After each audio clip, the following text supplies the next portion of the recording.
retiraram a nossa história, compilaram o livro e chamaram Bíblia Sagrada. Vieram aqui e ensinaram a nossa história, mudaram o endereço energético da nossa história. Por quê? Trocaram os nomes. No lugar de Iócana, meteram o quê? João.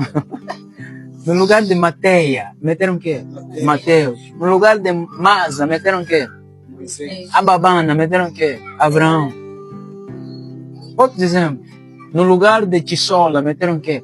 Apóstolo Paulo.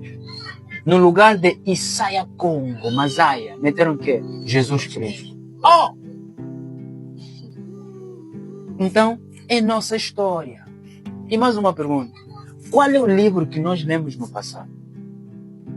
Que um povo forte, poderoso, que habita na terra prometida, terra de riquezas, terra que está no centro de toda a terra, se desobedecesse, se este povo desobedecesse a lei, viriam nações estrangeiras, escravizariam esse povo, lhes levariam nus como escravos em toda a terra.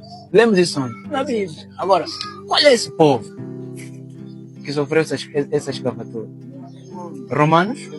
Europeus? Americanos? Asiáticos? Bantu? Povo Congo, que hoje quase todos chamam de africano. Então, é a história de quem está na Bíblia Sagrada. É nossa.